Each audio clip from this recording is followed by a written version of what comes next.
Hey, what's going on, everybody? Welcome back to Clutch X. I'm Zoe. In today's video, I want to talk about my snake updates, my season updates, my locks, my gravid females, and us getting COVID and having to step away from YouTube for about a month. Stay tuned.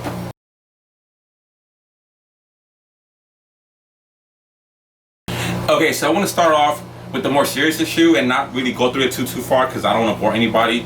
So I actually ended up contracting COVID around November 30th. My fiance did as well, and we were pretty sick for about 3 weeks. The whole craziness, right? And it just took us to this long to actually be able to come out of quarantine so we don't get anybody else sick or whatever, and just play it safe, and for us to be healthy and be able to come out into the snake room and do videos. And you know, this takes a lot of energy, so all that good stuff. But glad to say that we're back in business and we should be dropping a video or two every week. On top of that, I do want to share some of my success and maybe some of my failures right now. So I'll start off with one of my failures. I don't know, the season's early or so I'm hearing, but one of my guys that I'm really hoping for to breed this year was a Cypress red stripe male. Head for nothing, but I really wanted to get this into my coral glow red stripe and my spinner pipe to start getting some crazy combos out of this male. But I have not seen one lock or interest between the females in this male. So I don't know if it's just the male. The male's about 550 grams. So I don't know if it's the male being too small and the females are pretty big. Both females, the spinner pipe is about 1,800 grams. The coral glow red stripe is 2,300 grams. So as you can tell, they're pretty big females. So maybe they're looking at this guy like saying, you don't have what it takes to get with me, you know? But so this guy, I don't know. I don't know if it's time to scrap my projects. I've been trying now for about 3 weeks and I've gotten nothing. So maybe if I could get your guys' opinion around what time would you guys start maybe going from plan A to plan B and working on your backup plans so that the season's not over. Because again, it is a spinner pied, it's a coral glow red stripe. They're both, those snakes have really hot genes, right, with the pied and the red stripe. So I don't want to let them go, and I have other stuff that would work really well with those genes. I just don't know when to call it quits. Like, my heart's telling me to keep going, but it might be time to just call this one you know, wait till next year type of project. All right, so that's the Cypress red stripe project. Still crushing over that one. The other one, oh no, 2021 isn't going to be as bad as 2020. What happened? I'm telling you, man, it's crazy.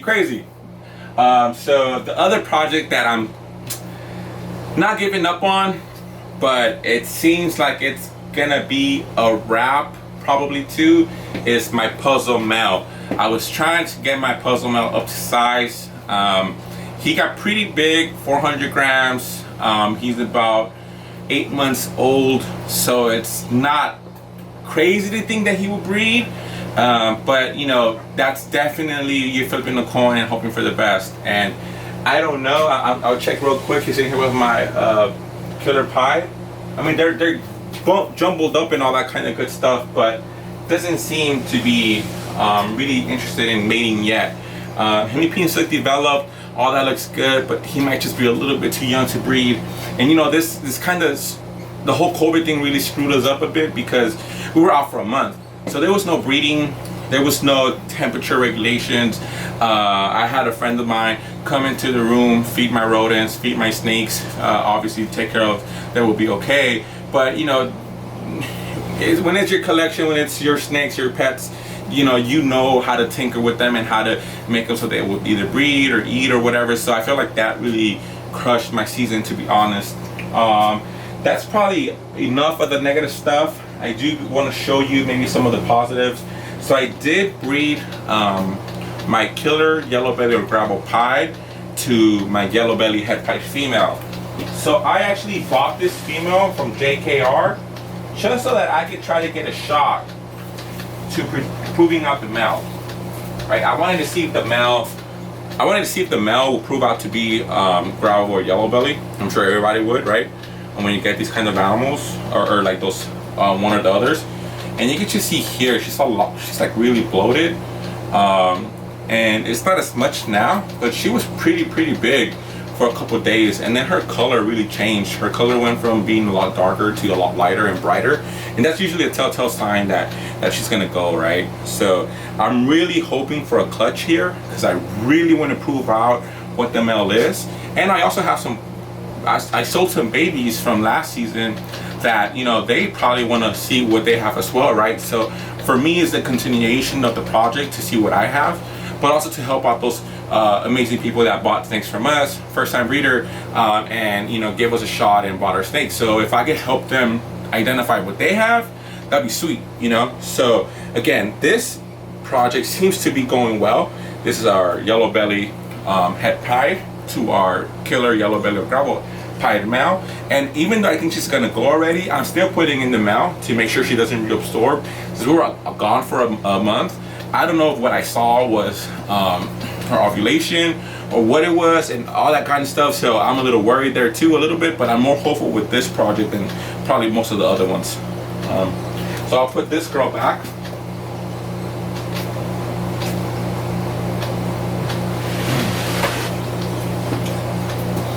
Alright, so one project that such a horrible time to get sick, that I think is also past is that should be hopeful phase, is this girl here. She looked ready to go. She was about 1,200 grams, maybe about 3-4 months ago, and she kept eating. So I introduced the male. Figured she was about 1,300 when I introduced the male, and she just stopped eating. And when she stopped eating, that was kind of it for me, because I knew that if she stopped eating, I would assume that maybe it was a 1,000-gram wall, even though she was a little bit bigger than that, and she will probably not develop or have a successful clutch. So instead of trying to put her through all that stress, I'm just sidelining her.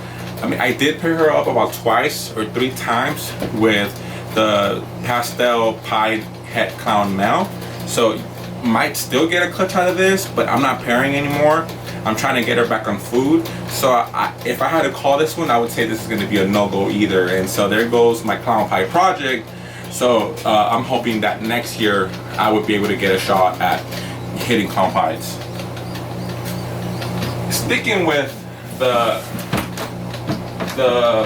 clown gene, my other clown that I was hoping to go this year was this female. She right now is in shed. She's the pastel clown female. I got her when she was about 1,200 grams or 1,100 grams, about at the last show. You guys can remember when the last show was. And I actually got her up to size 1,500 grams. I don't think she's hit that 1,000-gram wall, but she's also stopped eating. So what I'm gonna do after this shed, I'll probably start putting in a male in her and trying to see what I can produce. I may even go for the pastel pied male to try to get some killer clowns, right? And I could also prove him out. I got him from a reputable breeder, the Reptile Ranch, the Florida Reptile Ranch.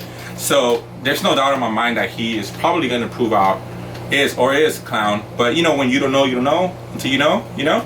So what I want to do is if my puzzle isn't ready to go this year, which it seems like it's not, I'm going to put in that pastel pied het clown here, because I could probably produce some killer clowns, and then there'll also be 100% heifer clown, pied. So then I would hope to keep a killer clown het pied. That would be pretty sick.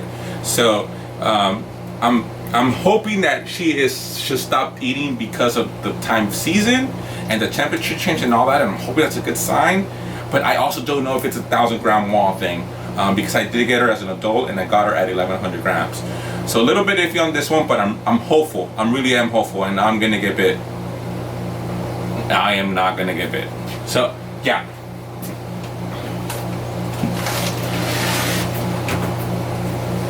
Okay, let me see. I have a couple other ones I'm trying to kind of pinpoint and see what I got.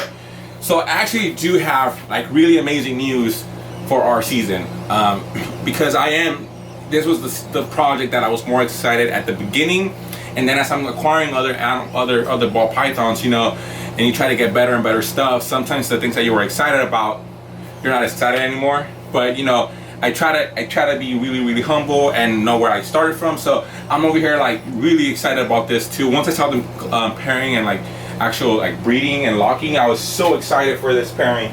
So I'll take this female out. I am just thrilled. Bam. So this is what was sold to me as the super anti-pastel pied female, and I've actually witnessed 3 or 4 locks between my OD-YB leopard head pied male. So for me, this is pretty much the holy grail for this year. It is a head to a visual, so I hope I don't get killed on the odds when it comes to seeing visual pieds. But if I could get leopard and orange string with enchi into pied, I'll be happy. Whether it's a male or a female, to be honest with you, because I need more powerhouse males for next year. So I've actually witnessed her lock a couple times, so I'm really excited. She took down a big meal a couple of days ago. Her body condition's a lot bigger than the yellow belly head pied, so she's just a lot girthier. She's probably more around the 1800 to 2000 gram range. So it's just one of those snakes that I'm really happy to breed and have in my collection. I know there's always new genes coming out, and you know, like you're like, oh, now it's this and that and that and that. But you know, seeing this snake in my collection and the colors and how vibrant the snake is and the genes that are in here, you know, sometimes I look at YouTube and I see other people with crazy snakes, and to me this is a crazy snake. So like to be able to have it in my collection, I'm like really happy about. So I can't wait to prove her out, or prove her out as far as her being super enchi. And even if it's just not, I'm still so happy that she seems that she will go this year. So yeah. Alrighty, so to kind of keep the video short, I'll show you the last female that I'm probably gonna go from plan A to plan B. I'm not sure which it's gonna be, but check this out.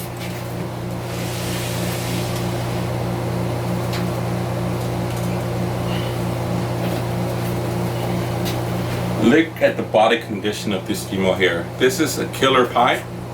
Beautiful snake, in my opinion.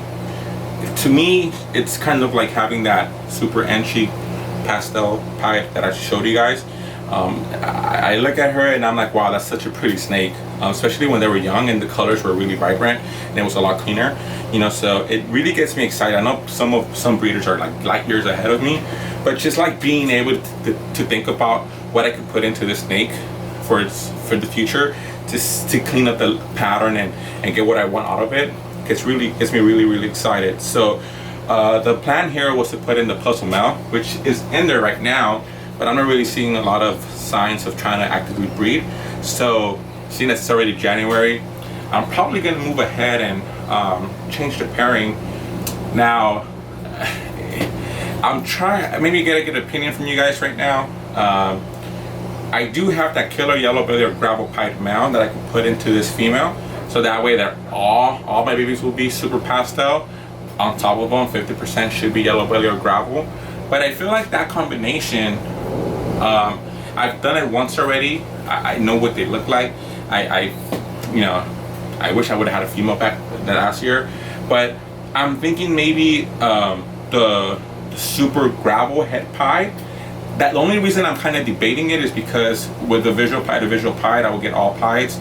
With the super gravel pied, I would be risking getting maybe not as many visuals, or getting great odds and getting mostly or all visuals, or sucky odds and I have no visuals.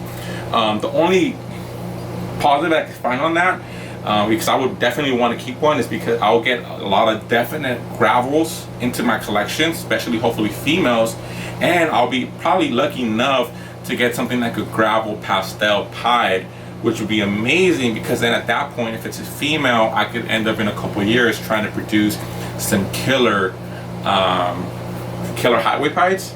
So you know, that's kind of an exciting route too. I'm not too sure. I've only paired a gravel male, the puzzle male with her once or twice, so I haven't really tried it too much. But I was wondering if anybody out there, again, the question, at what point will you maybe start transitioning over to your plan Bs and plan Cs to not like have your snake miss a season? miss the season, because I feel like this girl right here, it would be a shame if she didn't go. I think she's 3 years old now and she's ready to go. I just, you know, maybe my males aren't, you know, ready for the challenge. So I'll put her back in.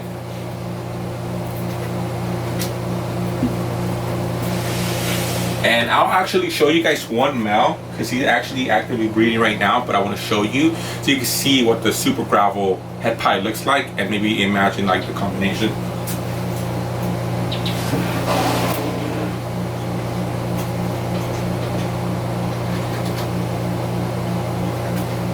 So it's weird, like I just cleaned their cages, all of my snakes, and all the pairs, well not all, but like 2 of the pairings that I did over the weekend, out of the 5, 2 of the cages got, or the tubs got completely messed up. I'm talking about dookie everywhere, and it's crazy. But this is actually the super gravel head pie male that I'm talking about. Really, really cool animal. Love the pattern. It's crazy how weird, how different they could be. So this is the snake that I would probably be pairing with that killer pie. So yeah, I was trying to go for the puzzles, double recessive, create a lot of double heads, but maybe this is the way to go. Super gravel head pied male, get the gravel gene into a lot of my pies, create a little gravel army, and instead of working a lot of the yellow belly, maybe I can transition over to the gravel, you know, gravel OD, gravel leopard, all that good stuff, and see how it reacts into pies. So and I also dig that pattern on the bottom. So I don't know what that would look like if it's made out there. Maybe you guys can tell me if it's been made. If you get something like this, like say your super gravel on a pie, I think that would be really sick. And then stacking orange cream on them and all that. So excited for the future. That's all I can say. Thank you very much for all the support. I think we're above 1,250 subscribers. That means the world to me. You know I come up here on the videos and I just talk and ramble and not really make a lot of sense a lot of times. But I'm grateful that 1,000+ people have thought enough of my channel to subscribe and show me the support. And even if you don't subscribe, you just watch my videos. I really appreciate it. Again, like always, I'm always trying to be communicate as much as I can. So if anybody out there wants to reach out to us and just have a conversation about snakes, whether it's normals or anything crazier, my Instagram is at ClutchXReptiles. You could comment. If anybody commented in the past month and I didn't get back to you guys, it's because I was sick and I was pretty much out of the game. But I'm back, and I'll try to go back and comment or respond to a lot of comments. But I know a lot of people sometimes, once it's been like more than 2 days, they kind of forget all about that anyway. So again, thank you guys for watching. I'm hoping that this is a start to a great year for us, for you guys, for your families, for everybody. And I can't wait to see where this year takes us, both in the snake room and outside of the snake room. So thank you very, very much. Peace.